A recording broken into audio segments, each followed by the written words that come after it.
Hello there, everyone, and welcome to episode 5 now. And look how much all this has grown. We've got blue bits down there, we've got more orange bits and some black bits down there. Yeah, it's starting to get there now. Really is. Uh, all right, I think we'll just get on with it and yeah, I'll talk you through how we got here. I have got a little bit of my reset system done here. This is going to be where the mobs will actually sit. It's going to be pretty much where this moss is here. That is going to be, there's going to be a mine cart on top there. That is where the mob will sit for the game. And there will be one there and one there and there and there. And they need a way to go back to their, back to where they came from at the end of the game. And that's this line here. There's going to be a reset coming to here.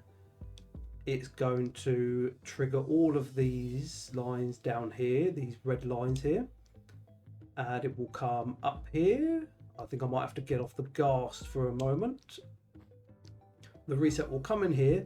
This reset in particular is going to it's going to pulse off and or on and off again. So this will come on for a couple of seconds and then go off, but it will send a signal out through all of these repeaters here. Round here, we'll ignore this for a moment. It will come back around here and all the way up here, and it will turn this redstone torch on. The mob will disappear, and then a second or so later it will turn off again. Yeah, that's pretty much all that's doing.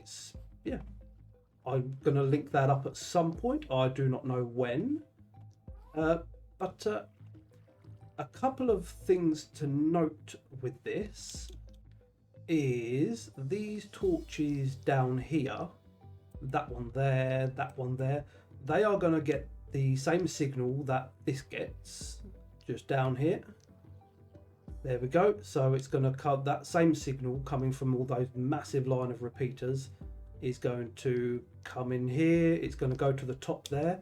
There's a bit of a delay with that one, but not so much with this one. This is just a redstone line here.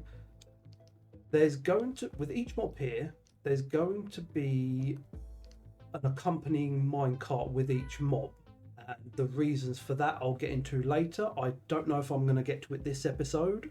And that one is going to need to be sent away. It's going to be just below the mob. If that mob is sitting there, the minecart will be sitting just about where this redstone is, somewhere there. I believe it's actually going to be, the gas is in my way now. Down we get. There. So I think there's going to be a minecart sitting about there. So this will shoot off first. This one up here will shoot off a little bit of a delay afterwards. Yeah, that's what that bit is for. Another thing that's worth noting about this is the length of the delays for each of the positions. When the redstone signal comes through these observers, this one has got almost no delay before it gets sent off. This one will be sent off a little bit after this one. This one will be sent off a little bit after, and so on it goes. That is to stop them all from coming out of their positions here, or let's go a little bit round here where this moss is. It's to stop them all shooting off at the same time and then bumping into each other and just getting trapped and congested. So this will send them off at certain intervals, one after the other, so they don't start crashing. And the last thing that's worth noting is this coming off here. It's just another reset that's going to go to a different part of the game, but it needs to activate after the mobs have left their station.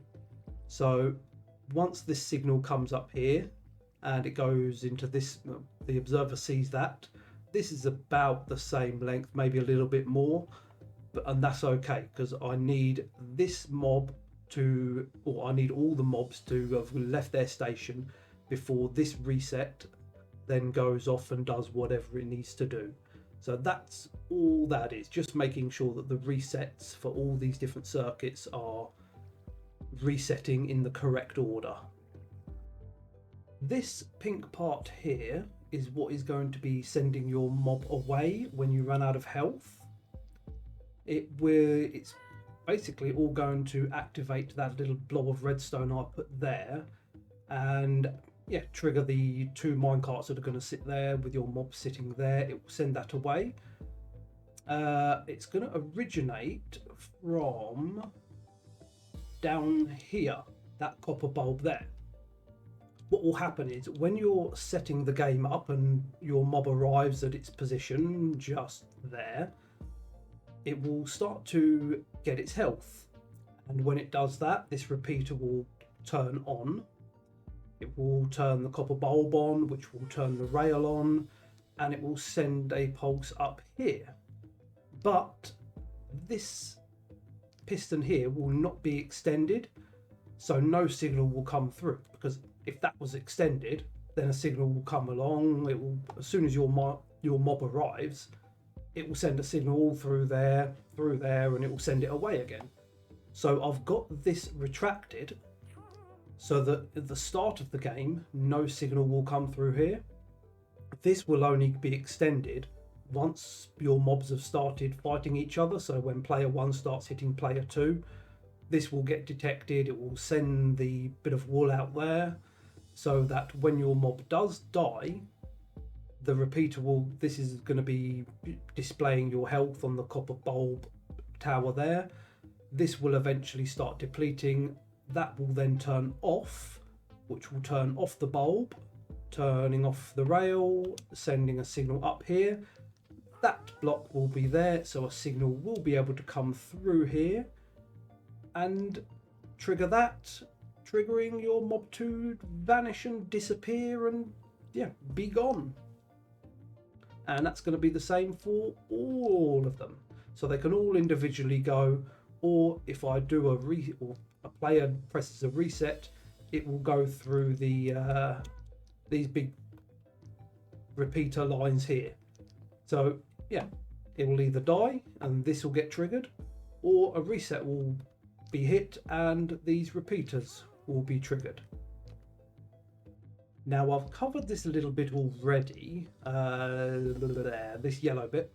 Well, at the beginning of the game or the game setup, this yellow line here will trigger this observer to push these shears out into that dropper, which will push this piston up, meaning you are now able to press the button to select that mob that's in position 5, or whichever position it happens to be. So when a game starts, there will be an item in that dropper. I mention it now because I've now got a way to deactivate the button, which is going to be this orange section, or a little bit more of the orange section. And this damage line here, this is when the mob does run out of health, this will all activate this entire orange thing here. All of this orange line will activate, so the signal will come all the way down here, all the way around, and then back up here, triggering the target block, knocking the shears back into the bottom dropper, which will pull the wool down from there, so that as soon as the health has gone, all of this fires, which means you can no longer press the button for that mob, because there won't be a mob there. And it will be the same for all 5, well, all 10, because I'm going to do those as well. That's both of the sides done now, all the the damage lines. I just need to finish off one little bit, and that's this little bit of orange here, which should go there. And what that is going to do is it's going to count how many mobs you've got left, so it knows whether you're out of the game or not. So each time one of these or when these get damage up here, that's basically saying your mob is out. And every time this line fires here, there's going to be an item in a dropper somewhere nearby, and this is just going to count out 5 items. So you have 5 mobs, let's say in a dropper here, it's going to be somewhere around here, let's say it's there. That will have 5 items in. Every time this flashes, it will spit out an item, and when you've got 0 items left in here, that means you're out of the game, you've lost. I have now got a lot of this white section in here, and for this is now going to be where the minecart with your mob is going to be sitting. They're going to come from here, and the first one's going to come into this position. And what this is about is every time a mob will go over this detector rail, it will cause these bulbs to come on, and having these 2 here like that means that when they come across the detector rail, when they're coming this way into the game to sit there, that observer will be triggered, but on the way back it won't. So I'll show, I've got a button here with me. As we see, that observer down there should now get triggered like that, and if it activates again, the observer won't get triggered, and then again it will get triggered, and on the second time it doesn't get triggered. Now, triggering the observer like that only once, once every 2 times it goes over, what it's going to be doing is putting an item from this dropper into that dropper. Let's just remove those quickly and put them back in there.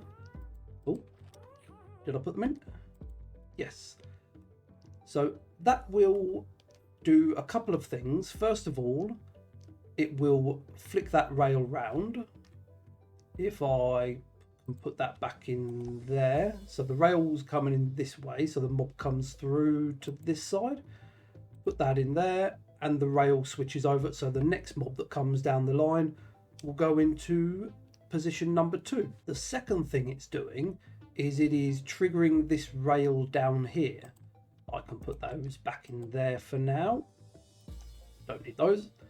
It will be triggering this rail here, which is going to go, jump off the gas, this is a little bit faster. That rail there will get triggered every time this observer puts a signal into that block or any of these other blocks along these positions, so that one and those over there. And what it will do is count out these 5 items here. Oh, it's now 3 because I've been playing with the system. There we go. It will be counting out these 5 items here. They'll be spat into that hopper, and eventually when all 5 of them have been activated, when the last one comes down here, this will trigger for the last time, and it will send the last item out into the hopper, activating it. Well, it will activate this, but that's not important yet. It will activate this, turning on that bulb, sending out a signal all the way down here, down there, and eventually it will come down here and it will push those pistons up, allowing you to press the selector button up there somewhere. I think I can do a quick little demonstration for you. It shouldn't hurt anything. There we go, nice and simple. Ooh. There we go, and back down again. The other thing this will do, it will power this observer here, which will go into a little isolated reset. It's not the main reset line, it's just a reset line for this circuit of its own. So these will get triggered and it will just re-trigger the dropper that's got the item in. And it just resets the lines back to coming this way again. So when the mobs do return, these are in the right position. Yep, break that, and it triggers that dropper. And when the whole line activates, it triggers all the droppers, flicking all of these back around. Now onto this little bit here. All this does is just reset itself, really.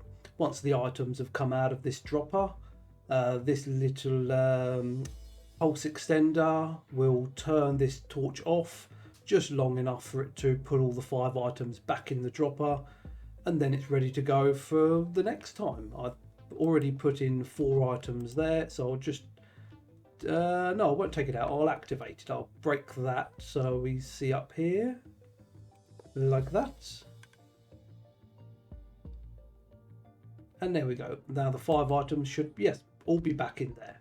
So it just does it for long enough to put all the items back in. I'm just going to be moving away from the game for a little moment, because Neo a little earlier has reminded me that we have a player gallery being built by a few of the other members, and I need to go and pick out my spot. So I'm going to take a sign with me. So here it is. This is the player gallery that Oz has been making. I think Ty said he's been doing the entrance, and yes, this is still a work in progress. Don't judge the stone. And I think Neo was supplying a lot of the building materials, I believe. So I need to go down here. Whee! Here it is. So of course, Oz here, front and center. I think he's got plans for the different color plots. The red here, the yellow. There's some down here. Look, yeah, people have already been claiming a few spots in here. This is Neo's. You can tell by all the diamonds he's got. Who's this? We've got Elise. That's going to be with Neo. I have found the Lake S plot. I don't think I've mentioned this yet, but yeah, where I've built my house is actually on what a lot of us have been calling Lake S. I do not know what the S stands for. It was something, I think it might have been an inside joke that I missed on the first week of the server. Anyway, it's called Lake S. I don't think we have to build in here if we don't want to, but it is, I do think it's a good idea to put our little gallery pieces roughly where we are on the map. And looking at these, we've got a plot here, one here, one here, and then one here that he's put for duos. I don't know of any duos in Lake S. What I am thinking is I do think I should be on the end, because if this goes round in a little circle around here, if you imagine this being the lake, my house is more like around this sort of area. And I am kind of on the end of Lake S, so it'd be me, then Cat Lady. I'm not saying she has to be there, I'm just saying that if we're trying to envisage Lake S, this is where I think, or what I think would make sense. Me, Cat Lady, and then we've got, I think Dan's place is next, but I doubt he would be on to put a gallery in. He doesn't seem to have a lot of time to come online. Next to Dan, I think we've got Oz, who's got his place over there already, so he won't go here. Same situation with Ty. He's the next one around the lake. He's already got a plot he's taken over there somewhere. Next to Ty, I think we've got 2 new people, not in the same base. There's Ty's place, then there's a new person, then there's another new person. So maybe they would end up going here. And then it loops around to these 2 plots for duos. And I think there is another new player I haven't seen a great deal of. They could well be next. Or maybe even Mira, because she is kind of in the middle, or kind of almost coming back round to me. There is a bit of a gap. If this was a lake, I think Mira's would probably be more like here. Yeah. Anyway, either way, I'm thinking this space for me. So I'm going to go see what other people have been doing to mark their spot. If they've just been putting a sign here, or they're putting their own sign at the back there, or play ahead. I'm going to go have a little look. There we go. I've chosen my plot now. I've locked it in as this one, which I said I was going to earlier. I've had a little read through a book over there, and yeah, it looks like that's the thing to do. Put it on there. And the sign I brought over just to clear out my inventory, I chucked that on there as well. I wrote my name in the book here. Well, we got... There it is. P4C. P4C. Yep. So that is going to be me. Oh, found another one here that's finished. This is Wolfie's one. There. Very fitting considering there's a lot of skulk in the base.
Now, the purpose of all this is to determine what mob you're using rather than what position you've selected. You would have selected your mob from up there in the, where is it? Just through there?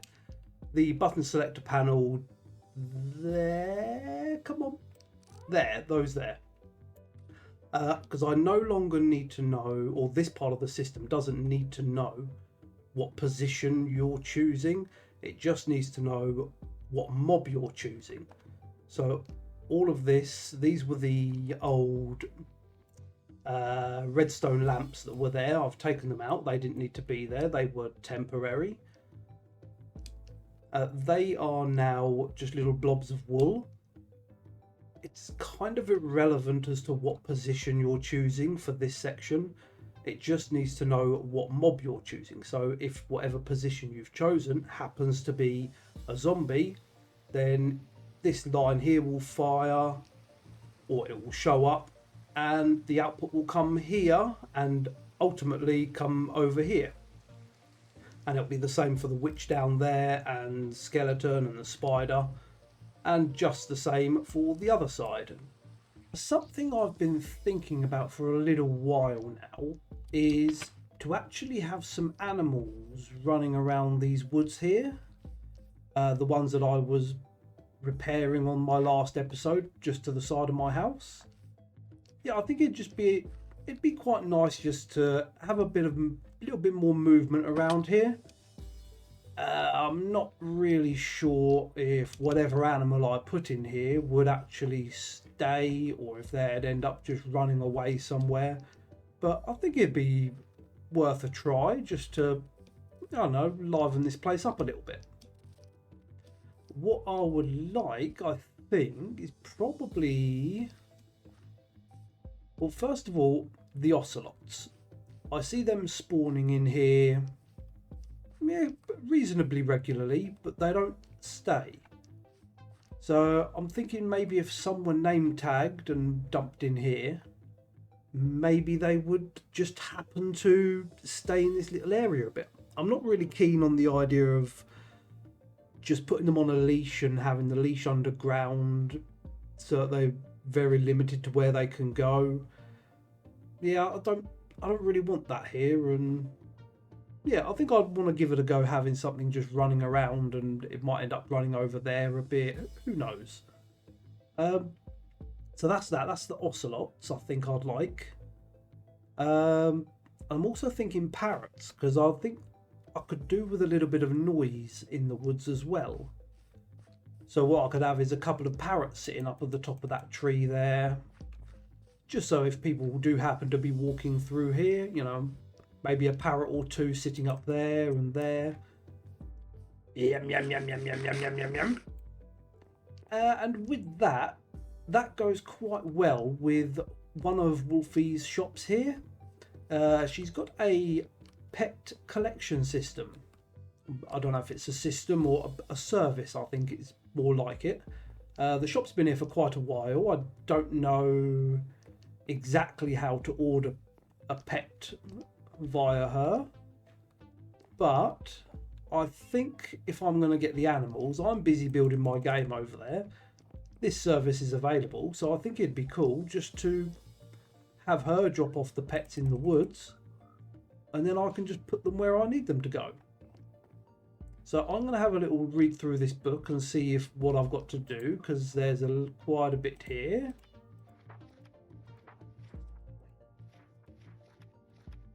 And I'm going to see just exactly what I could order, and I can see the parrots up there, so they're probably for sale. No sign of ocelots, but yeah, I'll have a read and we shall see.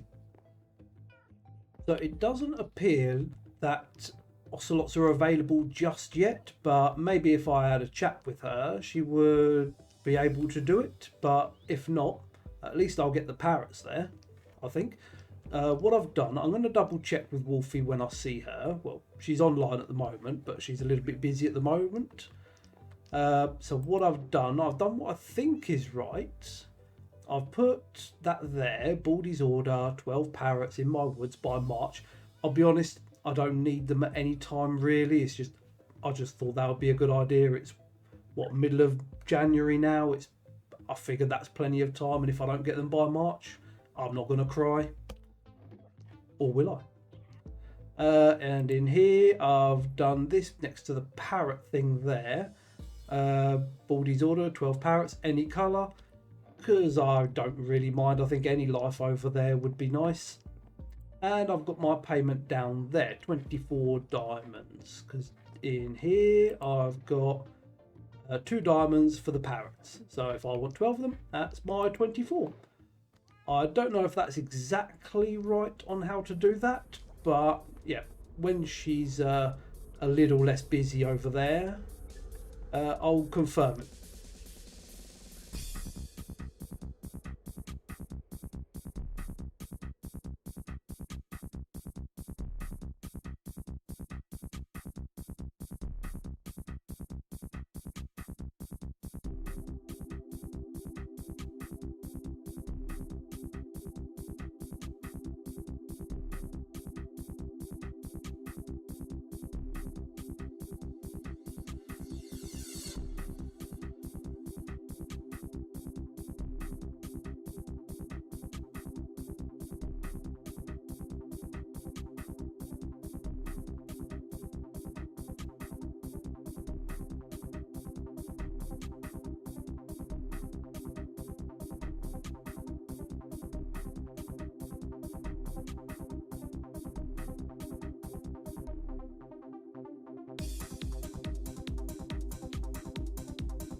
there were a few little mistakes that I made when I was building this. I've corrected them now, but I just wanted to go through them just in case some people might have been looking and they might have seen them, but yeah, unlikely, but you never know.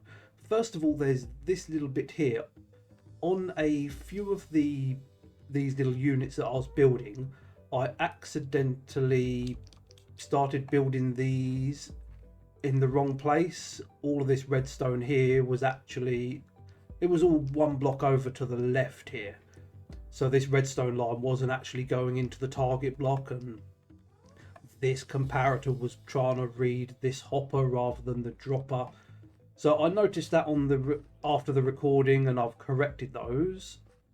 There were a few of them here and there. The other thing that I noticed that was not quite right, these pistons here, on some of these units I did forget to build them, because they were one of the last things that I was building per unit. And yeah, I'm watching the recording back afterwards. I had to go and put a few in at the end. Another thing I did, which is quite a big change, but quite a subtle one, but quite a biggie. That is up here with all of these dark and light blue lines. When I built all of this up to this corner, and then I built out from this into this corner, something wasn't quite lining up right with the screenshots that I had, and all it was this little bit here. This observer was there, and that's all it was. So it would have all worked still if I just carried on, but it wouldn't have been quite the same as my screenshots, and it just would have bugged me. Now, it wasn't too bad. It was just a case of these observers were just one block over there, so I just went along the whole line, just moving them all back by one. One other thing I noticed, which was quite a big mistake, is this here, right at the end there. I just must have thought that was an observer. That should be an observer. So I am going to quickly change it. Oh, hello. Where do you come from? Hi. Made me jump again. Oh, what's this? A chicken head. Oh. Perfect. Oh. Bye-bye. Yeah, before I lose my train of thought, I'm just going to quickly change this out for an observer. I need to get rid of that and get rid of that. Observer and the grey wool. Perfect. I have also put in this little line here after the recordings. This is just going to alternate between, or it's going to help alternate these two attacking and defending units. Over here is my lever for it.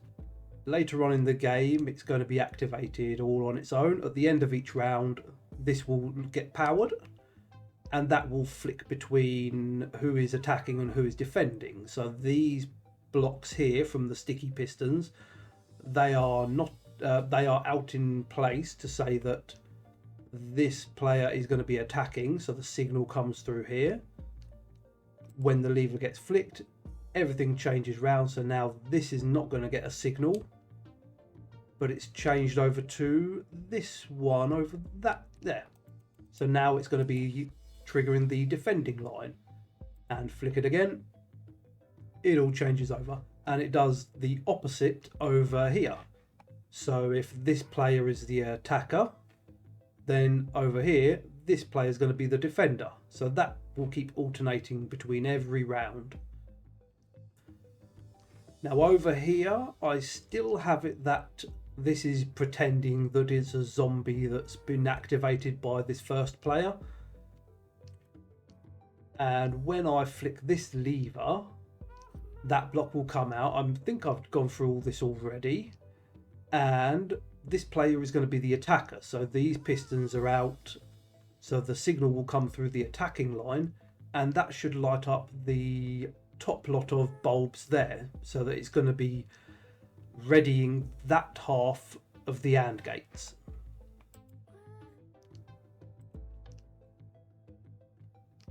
There, lovely. So that's that part all good. And now I'm going to go over there and do the same with player 2. Over on this side, I'm going to be activating the witch, I think. Just mainly because the witch is on this side. The witch defense line is going to be running down this side of all the units. So it'll just be easier to see the lamps when they come on. So this will be the witch defense. This is just saying, you know, with this line being on, that the witch is in use. I'm going to activate that block of wool over there. It should trigger the witch defense section, which will be that bulb there, that bulb there, that bulb there, all the bulbs that are with the purple line on the bottom, that there. It won't trigger that because that is the witch attack line at the top, and underneath of the unit that's the witch defense line.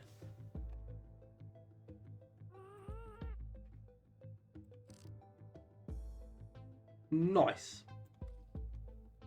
So from here, what we see is that the witch defense on the bottom there is activated. The witch attack on the top there is not. Same here, witch defense on the bottom active, spider attack on the top is not. Same there for the skeleton and the witch, but up here, the zombie attack versus the zombie witch, that's the only pair that are activated. So this is the only unit that will come into play when the game is ready to start. I just wanted to show what would happen when this gets inverted with exactly the same setup here. So this is going to be a zombie again, and over there it's still going to be the witch in play. So it's going to be the witch versus the zombie, but this time I'm going to flip it around so that the witch is the attacker and the zombie will be the defender. So I'll give this a little flick and all of those will change round, same as those. And now I'll activate this lever down here. It's there, yeah. This one here again, pushing that bit of wool out. And now what should happen is the zombie defense line should activate. So that will be this bulb on the bottom here of these two units, or of that one unit. On this unit, that's the skeleton versus the zombie, so that should light up. The zombie there shall light up, and the same with that one down there. Yes, so this time as it's defending, it's not this top line of attacking zombie attack here, it's now the zombie defense line, which is all the way down here. The witch should activate this set of lines here. Let's get a little bit closer.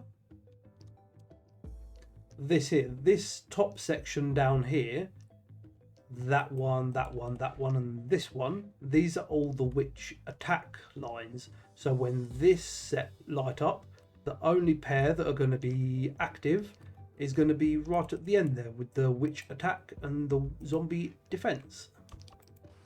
We're ready to flick the switch now, so when I hit this lever, hello happy ghast, that, a little bit more, keep going, that way, that way, that way, that'll do. This bulb here should come on, and I don't think I can see them from this angle. There'll be a bulb, I think it's that one there, and another one there. We'll go around and see in a moment.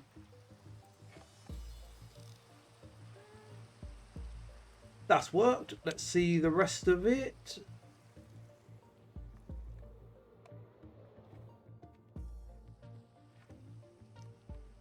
Yes, that's done what it's meant to do. This top line here is lit up, but none of the bottom ones. So none of these here. That one, that one. The only one that is active is this one at the end. So this is the unit will be triggered now that the witch is attacking the zombie. It was not long after recording that clip that I found myself a couple of sneaky people on my little games island. Not quite sure what they're doing here.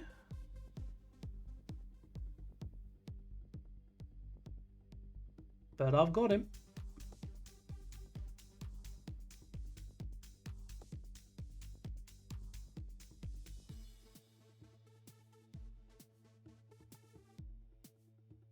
In a moment you'll see someone peeking out of a wall. Have a little look to the left. There he is. And again in a moment. Oh no, just the once. Now I know he's there. Well, I think he's there. For all I know, he could have snuck away down a little tunnel he might have made, holding shift somewhere. But at this point, I don't know. Got him. Little mischief makers. I mean, I don't know why he's shifting. You're caught. Run. Just run. Yeah, I'm very confused at this point. I don't know if they were up to no good or trying to sneak a little gift to me. Oh, he wants a chase, does he? I think he wants a chase.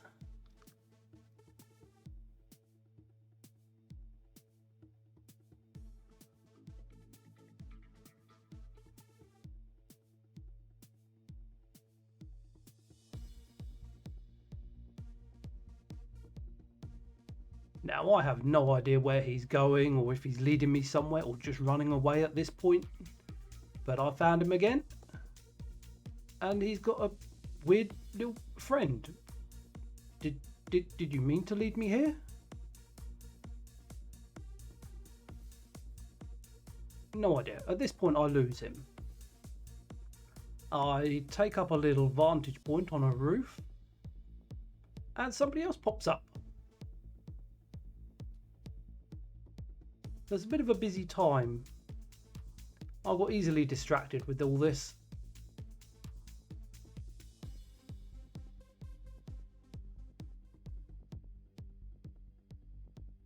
Oh, he's gone.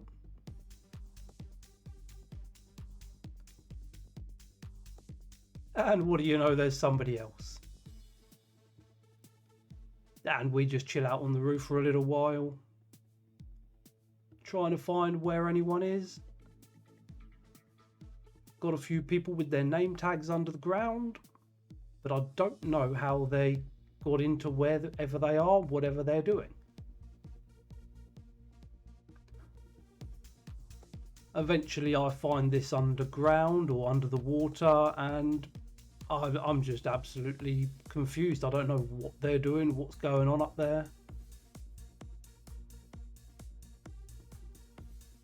I can see them, and I can see an entrance. And now I'm just gobsmacked. I have no idea what all this is, why people are here. But there's a lot of them. Then I get told it's a boat spear game. And this sounds really interesting. It should definitely be something built properly, I think. Rather than just this little underground area. This could be a really cool game.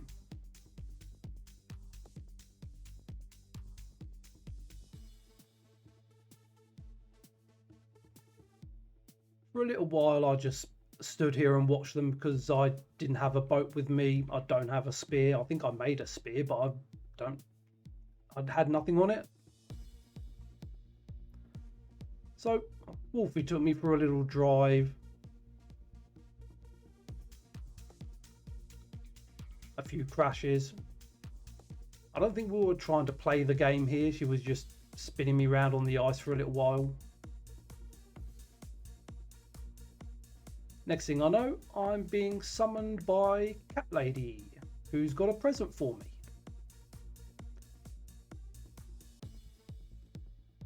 So I have a little fly back to my home. Cat Lady's on the roof somewhere. A cat on a hot tin roof.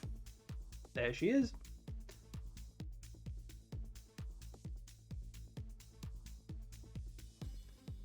And there's my present. And I'm very happy with that. I'm going to need that for a lot of building later. I don't know how much I need, but I know I need a lot of it. Yeah, very happy with that. And then soon something a little bit strange happens. I go AFK and I get another visit.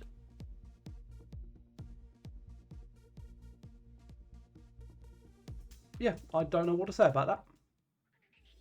I have now also heard back from Wolfie about the shop situation, and apparently I did do everything right. So when I put the payments and all the bits of paper in the barrels, that was all okay and understandable.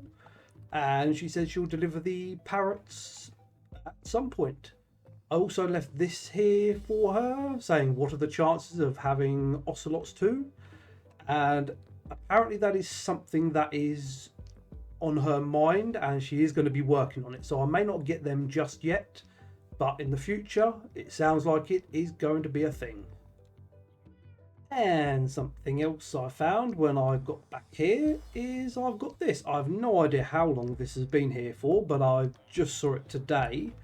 I've got something from Albinator. So yeah, I've already had a little peek at this before I put that moss block back. I got a load of glass. That is going to come in very handy. I still think I'm probably going to need a little bit more than that, but I'm happy to pay. So yeah, very nice of her. Thank you, Al.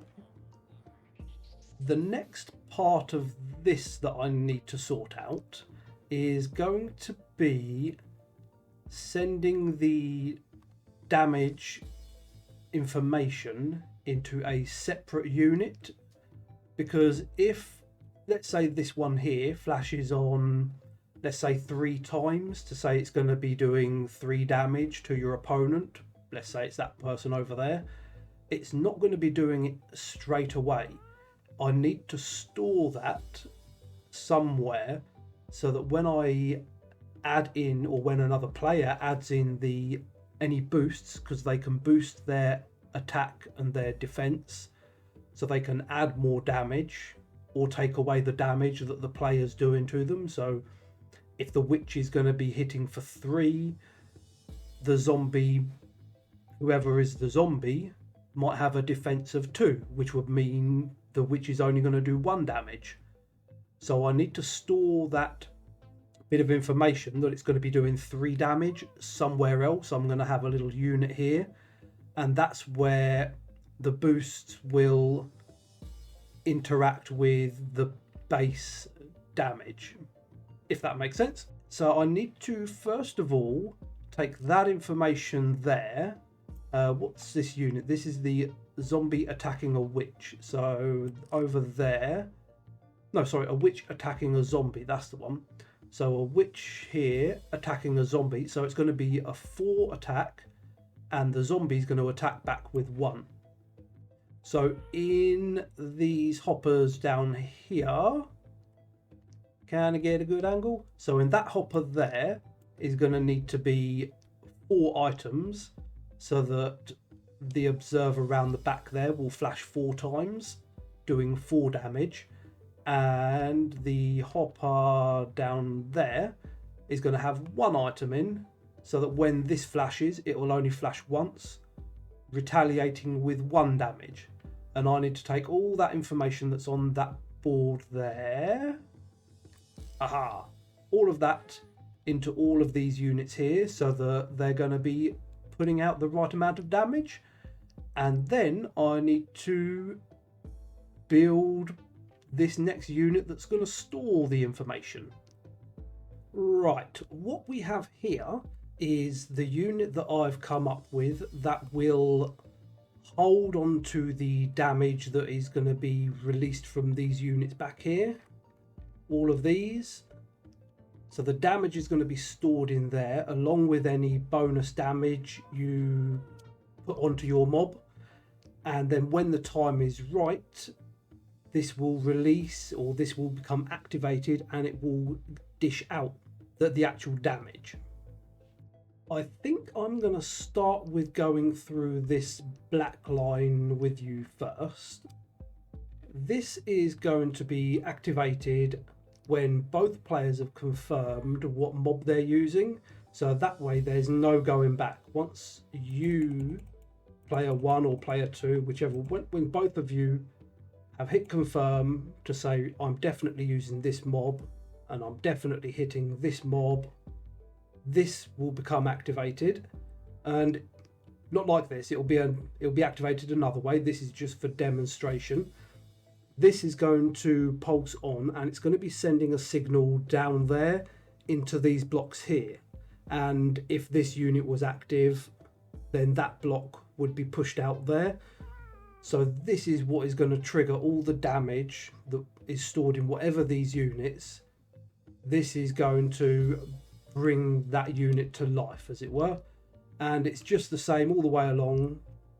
The signal will come into this block here, and it's going to go down all of these, and it will go along all these lines and trigger every observer in all these units. There we go, and it will do the same with all of those down there as well. There. So if any of them happen to be active and this black bit of wool is pushed out, it will then trigger the rest of the circuit to do whatever it needs to do.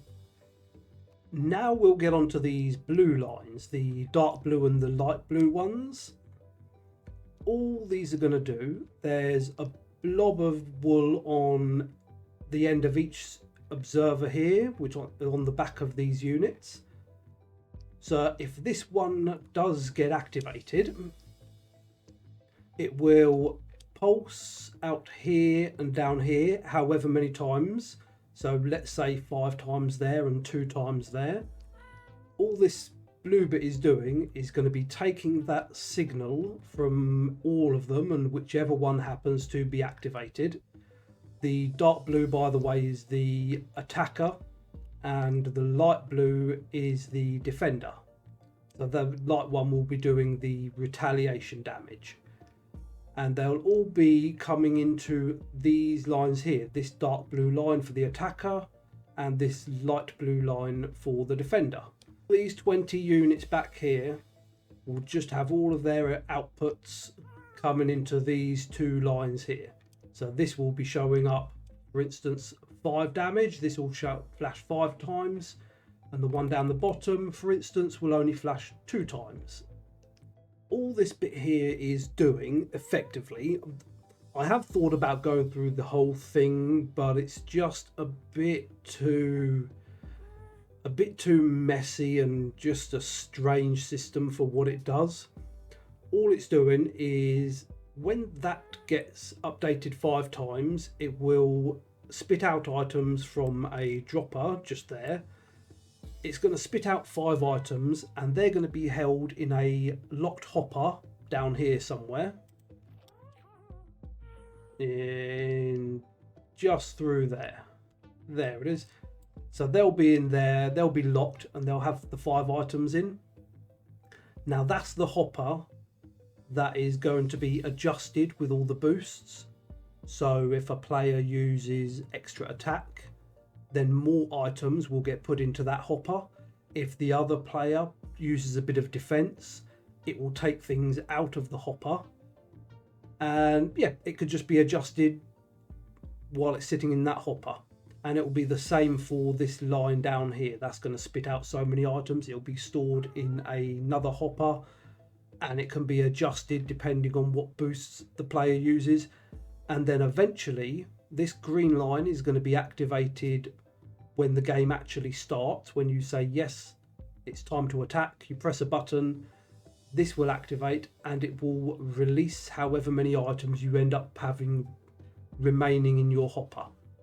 And then out of these orange lines further down here, that's going to be where the damage comes from in the end. These are going to pulse out and go one way or go the other way, and the same for you down here.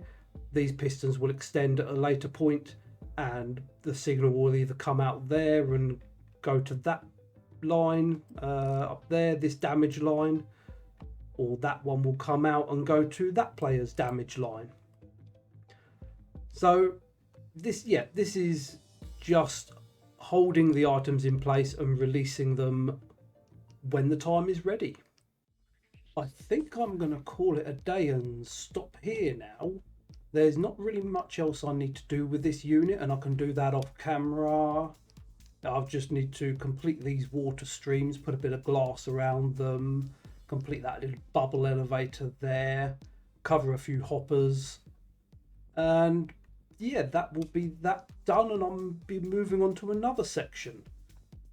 Yeah, I do need to stop now. There were other things that I wanted to do, but it's 4 o'clock Saturday morning for me right now, and I would like to upload the video at some point during the day Saturday, and I've still got a little bit of editing left to do.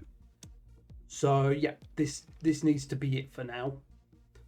I still need to get a thumbnail for this. I'll probably just stand over there or something and do a thumbnail for it.